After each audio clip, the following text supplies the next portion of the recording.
என் அருமையான தெய்வ சொன்னமே, அவர்தான் உங்கள் தந்தை.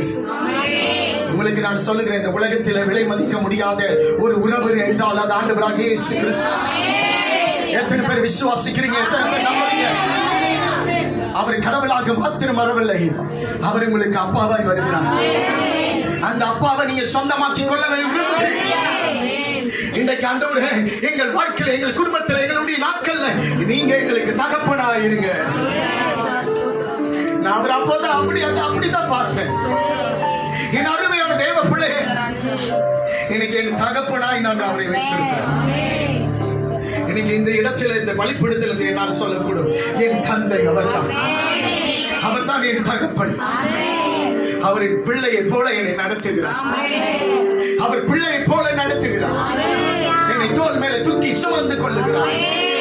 அவருடைய சிறகின் மேலே நான் பார்க்க அவருக்கு எனக்கு காண்பிக்கிற உயரங்கள் அதிகம். அவர் சொன்னார், மகனை நீ சோர்ந்து போகாது, நான் உன்னை தோள் மேல சுமந்து செல்வேன். நான் உன் தந்தையாய் இருப்பேன். Yes lord. இதுவரையிலும் அவரை தந்தையாய் நான் வைத்திருப்பேன். 12 வயதில் நான் ஆண்டவராக இயேசு கிறிஸ்துவை சொந்த இரட்சகராக ஏற்றுக்கொண்டேன். இன்றைக்கு என்னுடைய வயது 43. ஆனால் இந்த 43 வருடங்களும் அவர் தான் என்னை சுமந்து வருகிறார். அதே தகப்பன், அதே தகப்பன், மாறாத அதே ஆண்டவர். எத்தனை வருடங்கள் ஆனாலும், எத்தனை நாட்கள் ஆனாலும் மாறாத அதே ஆண்டவர் இன்றைக்கு நம்மோடு இருக்கிறார்.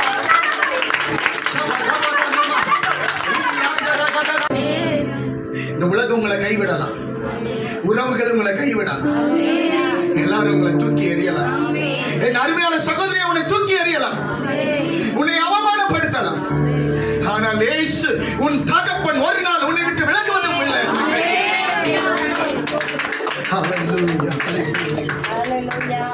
புறக்கணிக்கப்பட்ட சூழ்நிலையில இருக்கிறது, ஆனால் இயேசு ஒருபோது புறக்கணியாது.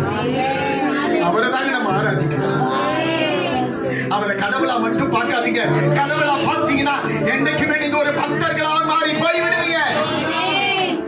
நான் என்னைக்குமே சொன்னேன், அப்பா நான் உங்களை கடவுளா பார்க்கவே மாட்டேன், என் தந்தையா தான் நான் பார்ப்பேன்.